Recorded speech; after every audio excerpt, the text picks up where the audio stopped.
USA, USA, USA, USA, USA.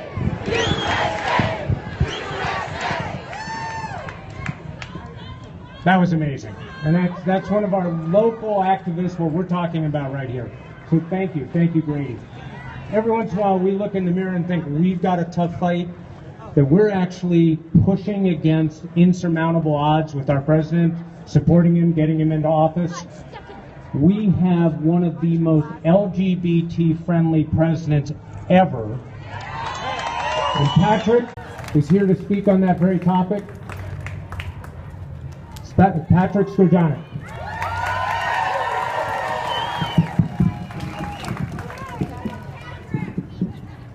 All right, thank you everyone for putting this amazing event together and for giving me the opportunity to speak today. My name is Patrick, and I'm here with my boyfriend of over 3 years. We are proud Trump supporters.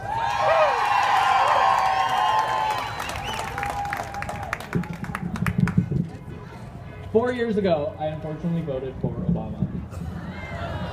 I was overcome with the victimized mindset that the Democrats work so hard to mentally enforce on all different kinds of minority groups, thinking that the government has to be there to solve my every problem that I am faced with.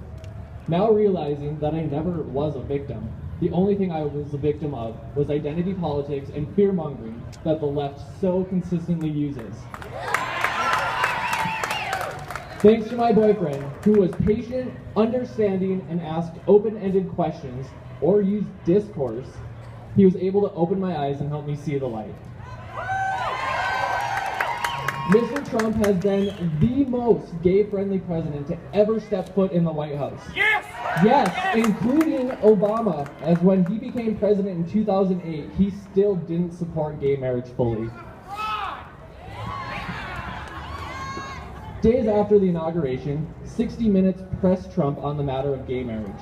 He answered almost annoyed, saying it's irrelevant because it was already settled. It's law. Mr. Trump has been helping the LGBT community since the late 80s and early 90s by giving donations to gay men's health organizations and AIDS research foundations. He used proceeds from the Wallman Rink in New York to donate to the LGBT causes. He opened the doors to a once segregated club in Florida to gay men. He called for an amendment in to the 1964 Civil Rights Act to include gays. He's been to gay weddings and receptions.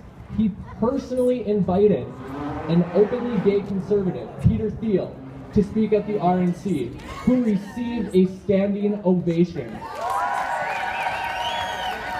Many don't know this about him because he didn't do it to help himself advance in any way. He did it because it was the right thing to do. Exactly. However, Hillary Clinton, who became LGBT-friendly when it became politically expedient for her, stood beside Bill Clinton as he passed DOMA, barring gays from marriage equality. But even after all the president has done, that is not why we voted for him. He has more important things to focus on, things that will help the entire country.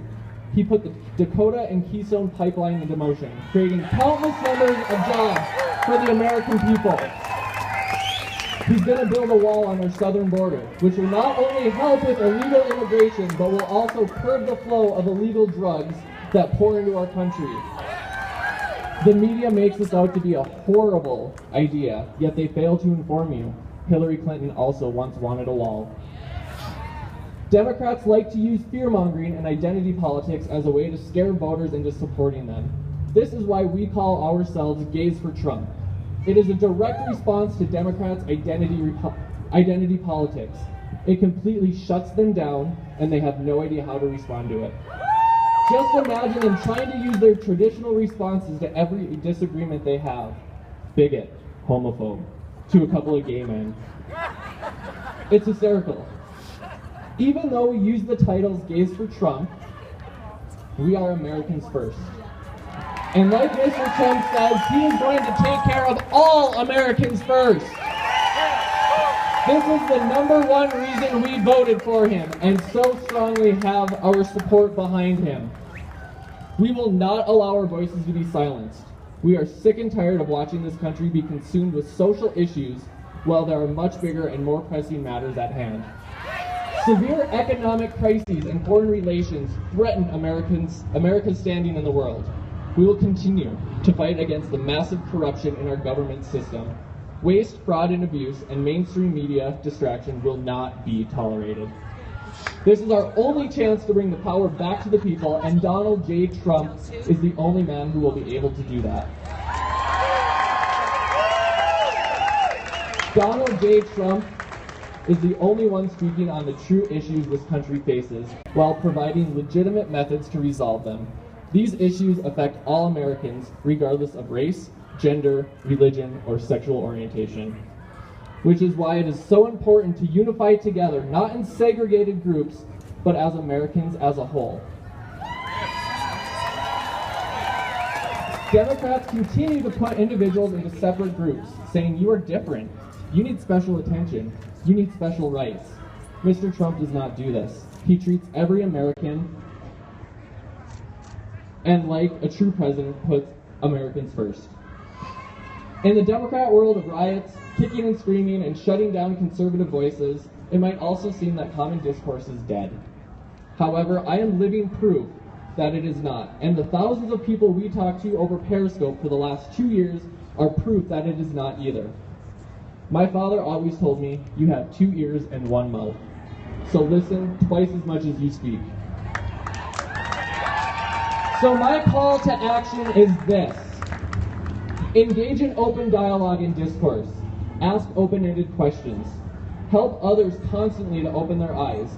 Show people that it is not only okay to think for themselves, but it is an American virtue. You are allowed to have your own thoughts and ideas, and here's the kicker.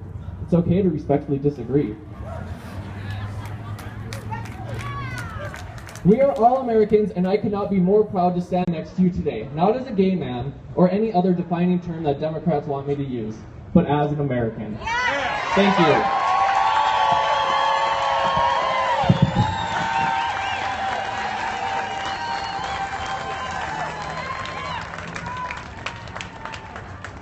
So one of the things I didn't know about Patrick is he is extremely active on Twitter and other media forums, and I'd like him to just take a moment and very quickly give you those details. So really quick, I don't know if anybody knows of the social platform of Periscope. It is an online video platform that we are on almost nightly.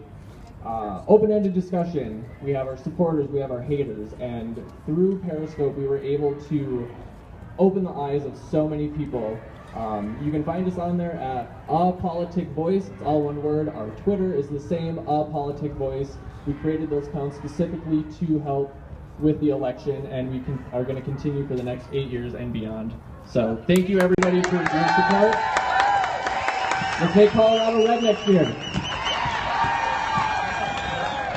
That was just brilliant. So Periscope, Twitter, there you go. I have great pleasure in bringing up to the stage one of the